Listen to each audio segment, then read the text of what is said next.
Assalamualaikum warahmatullahi wabarakatuh. Alhamdulillah rabbil alamin. Wassalatu wassalamu ala khatamil anbiya'i wal mursalin nabiyyina Muhammadin wa ala alihi washabbihi ajma'in. Amma ba'd.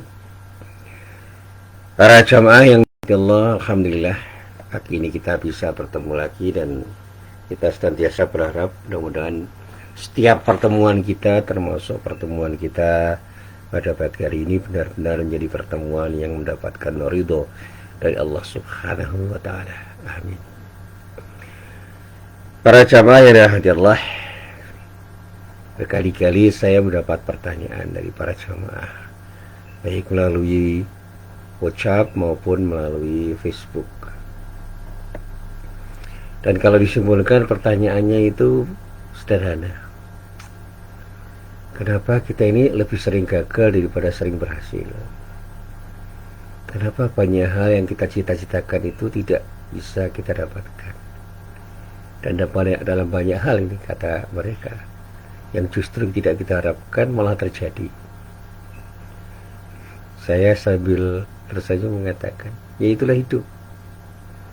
Banyak hal yang kita harapkan, kita inginkan, kita cita-citakan, malah luput dari apa yang kita harapkan. Seolah-olah menjauh dan kita menjadi tidak nyaman, kecewa, dan bahkan mungkin ada orang yang berputus asa ketika mencoba meraih sesuatu yang diharapkan tetapi berkali-kali gagal. Tetapi bukan tidak mungkin ada orang yang tiba-tiba meraih sesuatu yang luar biasa tetapi tidak siap untuk meraihnya. Itu mengalami gejala kejiwaan yang kurang baik. Dia tidak siap untuk menjadi orang sukses, tidak siap menjadi orang besar, dan dia kaget. Kalau orang mengatakan kena power syndrome, itu bisa terjadi sebagai akibat dari ketidaksiapan orang untuk meraih sesuatu yang tidak dia duga. Orang Jawa mengatakan kiri munggah bali, itu ungkapan yang ditujukan pada orang kaya yang tiba-tiba kaya, okapi, orang kaya baru yang tiba-tiba menjadi kaya, dan proses perayaannya itu terlalu cepat sehingga dia menjadi sombong, meremehkan orang, dan tidak menyapa banyak orang, dan lupa pada saudara-saudaranya, teman-temannya, sahabat-sahabatnya. Dan ini bisa terjadi pada banyak orang. Tapi yang ditanyakan oleh teman-teman, para sahabat, para jamaah, itu kenapa saya tidak kaya-kaya? Kenapa saya banyak gagal di dalam meraih usaha saya? Kenapa bisnis saya tidak segera menghasilkan sesuatu? Kenapa saya tidak lulus ujian? Dan masih banyak lagi. Saya katakan, kalau mau jujur, saya juga banyak mengalami hal yang sama. Banyak hal yang saya inginkan, saya harapkan itu tidak terjadi. Dan saya tersenyum. Inilah cara Allah menguji saya. Ujian kesabaran bagi diri saya. Dan saya mengatakan inilah bentuk cinta Allah pada diri saya, untuk membuat saya menjadi orang yang teruji dengan kesabaran yang saya miliki. Dari kesabaran itu anugerah dari Allah. Dan alhamdulillah, saya selalu bisa tersenyum dalam setiap kegagalan yang saya alami, meskipun kadang-kadang pertama kaget, begini. Tapi saya renungkan dan saya coba berkontemplasi. Saya katakan, inilah cara Allah membuat saya tidak sombong. Cara Allah membuat saya mau bekerja keras. Cara Allah membuat saya bersabar untuk meraih sesuatu yang saya cita-citakan. Sebaliknya, ketika saya berhasil, saya langsung bersyukur, alhamdulillah. Dan saya berdoa pada Allah, mudah-mudahan saya tidak sombong dengan keberhasilan saya. Keberhasilan apapun yang saya raih itu selalu saya sikapi dengan sikap syukur, untuk ingat kepada yang maha pemberi, yaitu Allah. Ini pemberian dari Allah yang saya syukuri, dan jangan sampai saya sombong. Saya pernah tiba-tiba mendapatkan uang yang banyak, karena saya tidak menduga. Saya mendapatkan rapelan dari apa yang pernah saya lakukan, yang tidak pernah saya duga, tiba-tiba saya dapat. Nah, beberapa menit saya dapat itu Ada seorang karyawan itu yang tiba-tiba mengeluh pada saya karena anaknya mau bayar SPP belum bayar. Saya tanya berapa yang belum bayarkan? 1.200.000 Pak. Kan saya mau pinjam, kapan-kapan saya kembalikan. Saya beri, silahkan dipakai dulu. Nanti kalau sudah ada silahkan kembalikan. Kan saya tidak punya harapan apa-apa sebenarnya. Cuma saya ingin mendidik dia jangan seenaknya meminta pada orang supaya dia punya tanggung jawab untuk mengembalikan. Dan alhamdulillah dia senang. Tapi apakah uang itu kembali? Ya enggak. Dan saya nggak pernah berharap karena itu bagian dari cara saya untuk berbagi. Ini bukan untuk apa-apa. Ini latihan bagi diri saya. Ketika saya punya, kenapa saya tidak memberi? Ketika karena saya tidak punya, apakah saya harus meminta pada orang? Ini yang selalu saya katakan dari saya, jangan pernah meminta pada orang. Jadilah orang yang punya sikap ifah untuk tidak bergantung pada orang. Saya tidak pernah ingin mengemis pada orang. Tapi kalau ada orang yang memberi, saya tidak akan pernah menolak. Tetapi saya tidak pernah berharap pada orang untuk memberi apapun yang saya harapkan untuk diberikan pada diri saya. Dan ini yang membuat saya tenang. Nah, para Jawa yang dirahmati Allah, ini jawaban saya. Jadi jangan pernah kita ini kecewa dengan apa yang kita dapatkan yang ternyata jauh dari apa yang kita harapkan. Tapi jangan terlalu gembira ketika kita mendapatkan sesuatu yang luar biasa kita dapatkan. Ingat, manusia itu sangat lemah. Mungkin kita akan mendapatkan bencana, mara bahaya, musibah yang bertubi-tubi. Dan semuanya itu merupakan ketetapan Allah yang sudah direncanakan, itu bagian dari skenario Allah. Belum kita diciptakan, itu ada skenario Allah. Dan apa yang kita alami itu bagian dari skenario Allah yang pasti akan terjadi pada diri kita. Tidak usah kita sesali. Dan kalau kita yakini hal ini, semata-mata manusia itu akan rasa takjub pada besaran dan kuasa Allah. Kita bisa mengucapkan Allah Akbar, Subhanallah, Masya Allah, Alhamdulillah. Itu ungkapan-ungkapan yang mengingatkan pada kita bahwa kita ini lemah di hadapan Allah. Tetapi bukan berarti kita harus pasrah, tidak berbuat apa-apa ketika menyikapi musibah-musibah yang menimpa diri kita. Karena kebahagiaan dan kesedihan yang datang silih berganti itu bukan sesuatu yang tiba-tiba terjadi. Saya katakan sedih dan bahagia itu sebuah sikap yang ada pada diri kita, yang pada saatnya terjadi karena kita menyikapi sesuatu dengan tepat atau tidak. Jangan terlalu bersedih ketika kita gagal, tapi jangan terlalu bahagia ketika kita berhasil. Karena bukan tidak mungkin nikmat-nikmat yang diberikan oleh Allah kepada kita itu merupakan ujian bagi diri kita bersyukur, dan pada saat kebahagiaan kita itu terjadi, boleh jadi kita lupa untuk bersyukur. Jangan terlalu bersedih dengan apa yang tidak kita dapatkan, karena itu bagian dari cara Allah untuk menguji kesabaran kita. Allah punya cara untuk menguji kesabaran kita dengan berbagai musibah yang datang silih berganti.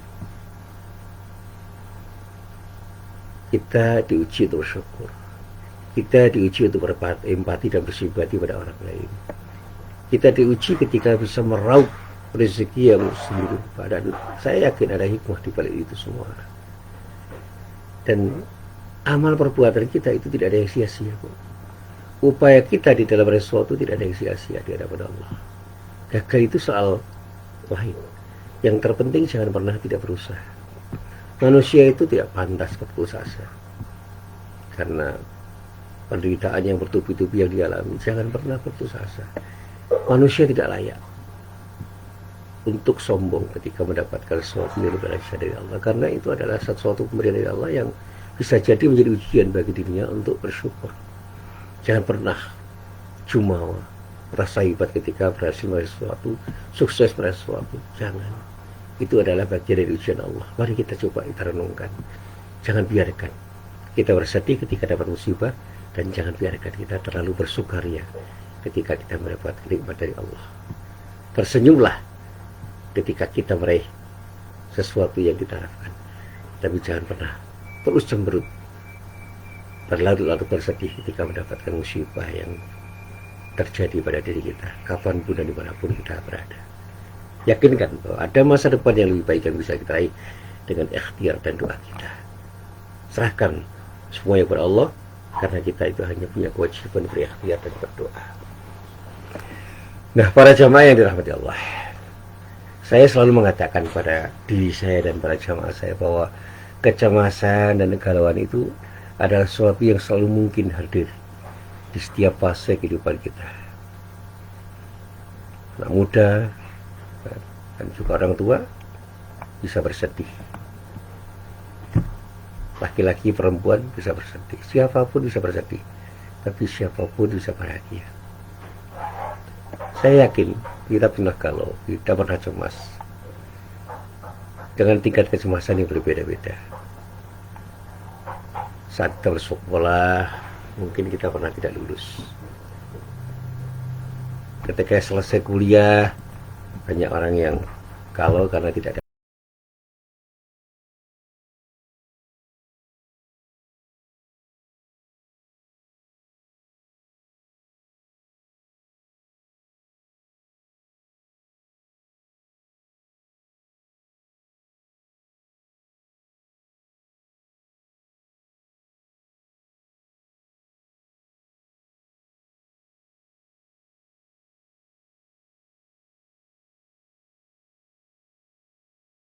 Dan mahasiswi saya umurnya sudah 28 tahun, mahasiswa, ada S2 dan lulus, dan belum mendapatkan jodohnya, cemas, resah, dan gelisah. Saya katakan Allah itu sudah menciptakan jodoh kalian, jangan cemas, carilah dengan ikhtiar yang baik.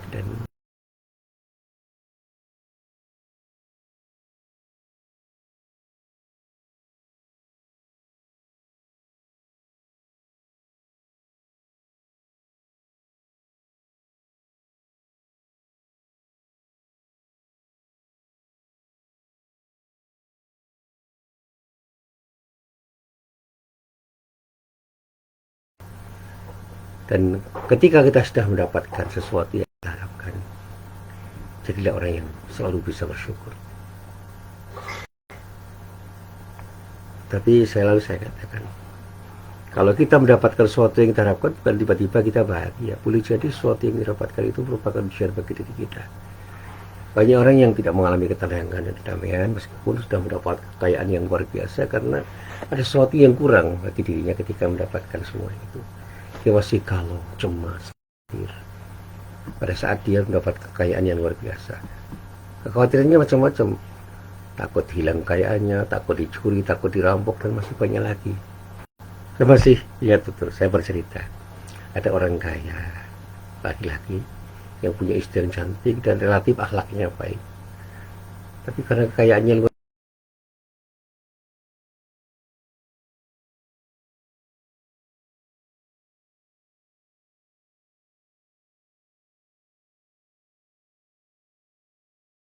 yang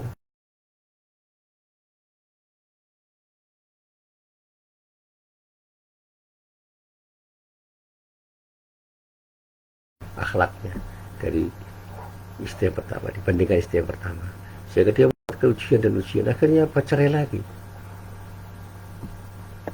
lalu dia ingin menikah. Dan ketika dia ingin kembali pada istri yang pertama, istrinya tidak mau. Dia punya harga diri. Dia katakan katanya, ada temannya, saya dapat cerita dari temannya, istri saya kembali gak mau, dan saya takut menikah lagi karena saya takut gagal lagi. Dan inilah kegalauan dan kecemasan yang diterita banyak orang. Dia tiba cemas dan galau karena dia tidak mendapatkan sesuatu yang membahagiakan. Padahal bahagia atau tidak itu bergantung pada sikap kita. Kalau kita mensyukuri semua nikmat yang telah diberikan Allah, kita akan bahagia. Syukurilah semua kenikmatan sekecil apapun yang diberikan Allah. Yang kedua, kita tidak akan resah dan gelisah ketika kita bersabar di dalam menghadapi persoalan apapun yang kita hadapi. Kecemasan tidak akan pernah terjadi ketika kita bersabar. Saya masih ingat ketika saya sakit, dan kemudian saya cemas, semakin sakit kok.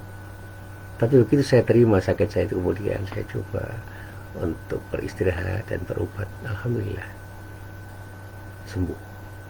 Rasa cemas itu juga akan terjadi pada semua orang ketika orang itu melihat masa depan itu sedemikian curam. Ya, sekarang di masa pandemi COVID-19 itu banyak orang yang resah, gelisah, cemas, panik. Dan dalam kepanikan itu apakah dia bahagia? Enggak, ya susah. Dan pandemi yang hadir ini kan bukan sesuatu yang kita undang. menyerang hampir semua orang. Padahal kalau kita kembalikan pada Allah, jelas ma asaba min musibatin fil ardi wala fi anfusikum illa fi kitabim min qabli an tabra'aha inna dzalika 'alallahi yasir. Tiada satu bencana pun yang menimpa di bumi ini, dan tidak pula pada diri sendiri, jadi kita melainkan telah tertulis dalam kitab sebelum kami ciptakan semua itu, kata Allah. Sesungguhnya demikian itu bagi Allah mudah. Ini yang bisa kita lacak tadi.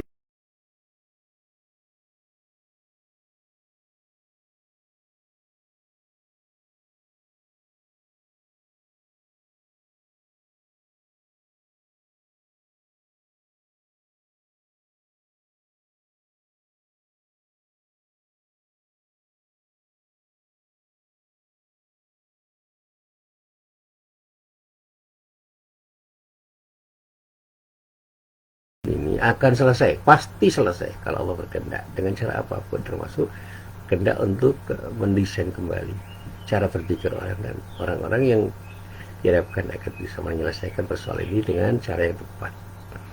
Tapi ketika Allah belum berkehendak, selalu saja ada sesuatu yang membuat kita rasa dan gelisah kalau kita tidak bisa menerima peristiwa itu sebagai sesuatu yang menjadi bagian dari takdir Allah yang pasti terjadi. Nah, para jamaah yang dirahmati Allah, saya punya cerita yang sangat menarik menurut saya. Tapi ini sebuah cerita yang kadang-kadang memerlukan perenungan. Jadi di waktu sore yang lengang, ada seorang pemuda yang terlihat sedang melamun. Tatap mukanya itu kosong, sementara angan-angannya itu mengawang di udara. Terkesan ada yang dia khawatirkan atau yang dia cemaskan di dalam hidupnya.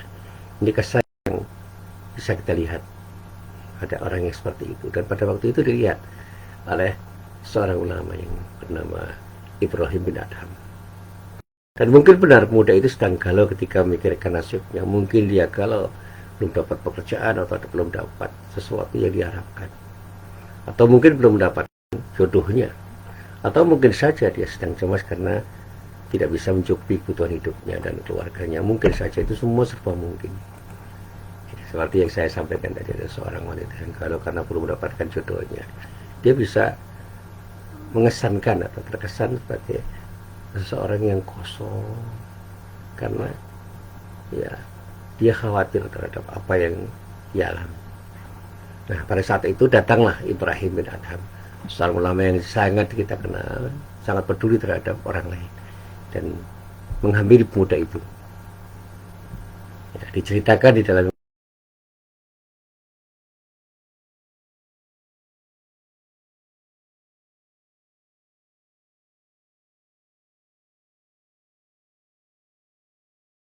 dengan tatapan mata yang mengisyaratkan kesedihan, karena ternyata pemuda itu kenal dengan Ibrahim bin Adham, seorang ulama besar pada waktu itu.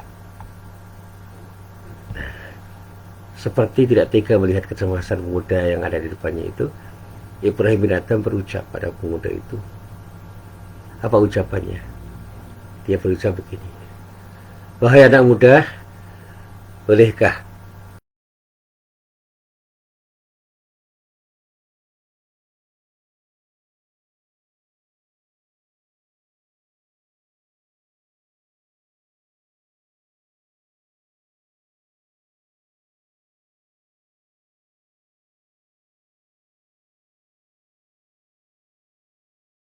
baiklah, wahai Ibrahim, akan kujawab pertanyaan-pertanyaanmu itu sejujur-jujurnya, dengan kejujuran saya."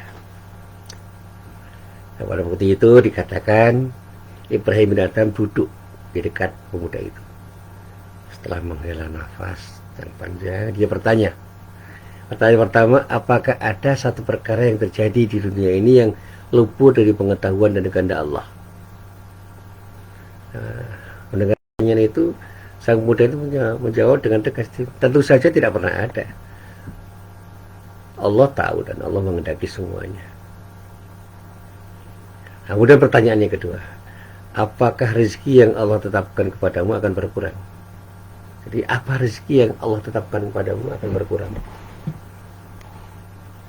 Muda itu menjawab, ya pasti tidak akan pernah berkurang karena sudah menjadi ketetapan Allah. Nah, yang ketiga di pertanyaannya sederhana lagi. Apakah waktu kematian yang telah ditetapkan Allah kepadamu itu akan bergeser atau tetap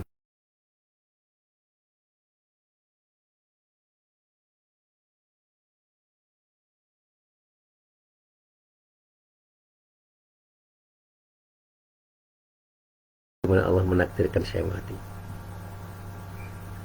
Kemudian Ibrahim bin Adham itu tersenyum. Dan kemudian dia mengatakan begini, lantas, lalu kenapa kamu masih merasa cemas? Apa yang kau khawatirkan? Jadi kamu kok cemas? Apa yang Anda khawatirkan kalau begitu?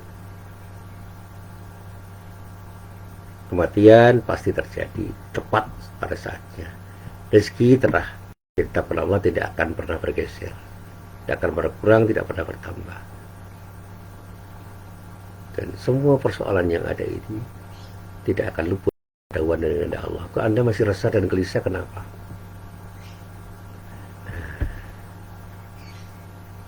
Cerita ringkasnya, setelah terjawab 3 pertanyaan Ibrahim bin Adham itu, Ibrahim Adham berkata, kalau begitu, kenapa kau masih bersedih? Terkadang manusia dalam menjalani hidupnya tidak selalu mendapatkan keinginan yang dia harapkan, dia inginkan, dia cita-citakan. Rencana dan impian tertata rapi, tapi pada saatnya bisa terburai, percuma karena Allah tidak mengendaki. Usaha keras sekuat tenaga pun seakan-akan tidak punya daya apa-apa. Misalkan kepingan-kepingan duka dan kecewaan karena Allah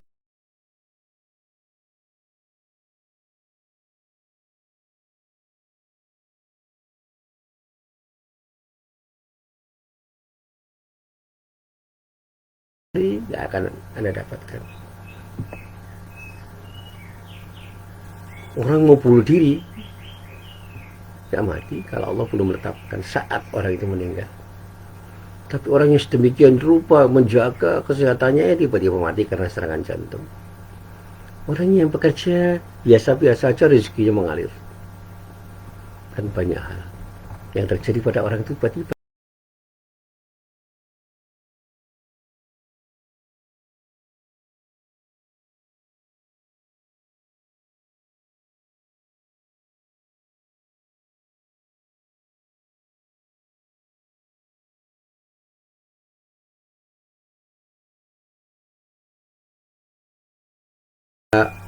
Punya pengalaman yang pahit di masa lalu, atau setidaknya dalam perjalanan hidupnya selalu mengalami masa yang tidak menyenangkan, terhimpit berat, miskin, terpinggirkan, banyak dihina orang, dilecehkan orang, tidak mendapatkan pengakuan, penghargaan dan penghormatan dari orang. Ketika berusaha selalu gagal, dan dia kadang-kadang tidak tahu kenapa selalu gagal.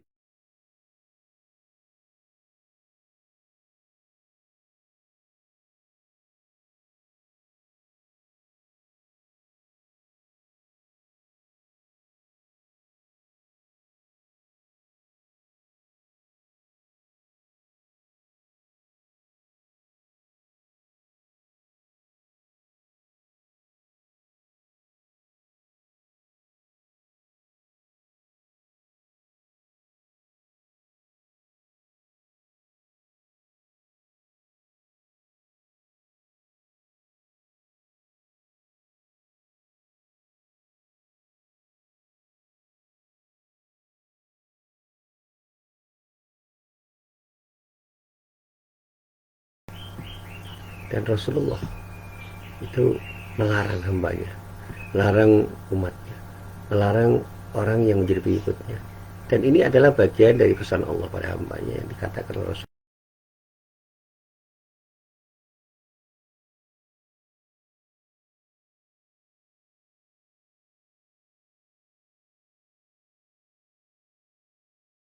Di dalam Al-Quran.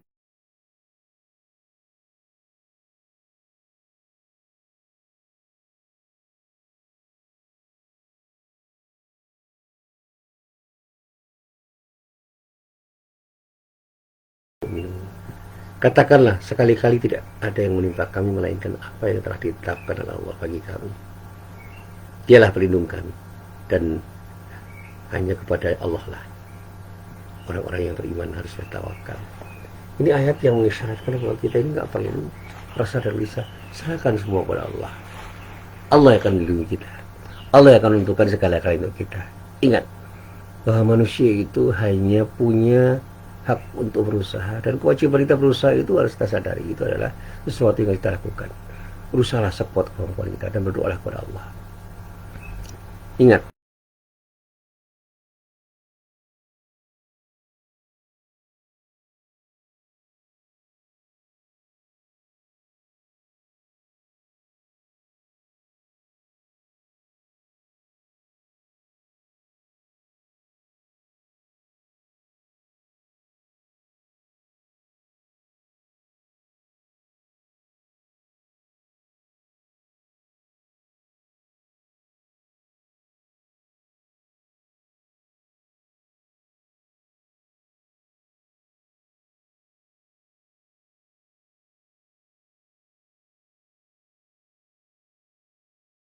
kita bersedih ketika kita mendapatkan musibah seperti apapun musibah itu terjadi.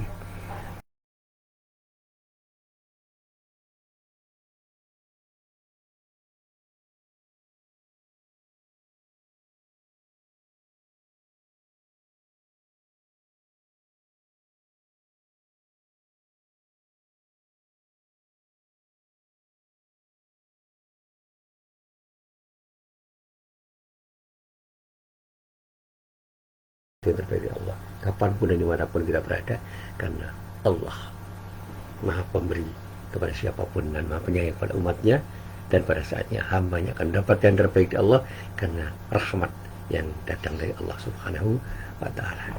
Inilah apa yang bisa saya sampaikan dalam kesempatan pagi hari ini, dan mari kita renungkan dan untuk kita sikapi dengan sikap yang tepat. Jadi jangan pernah bersedih.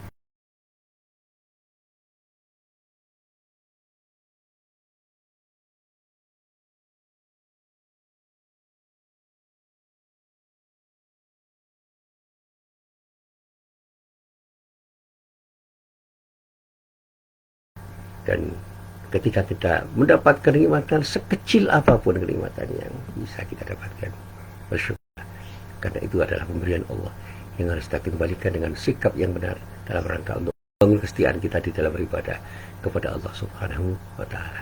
Assalamualaikum warahmatullahi wabarakatuh.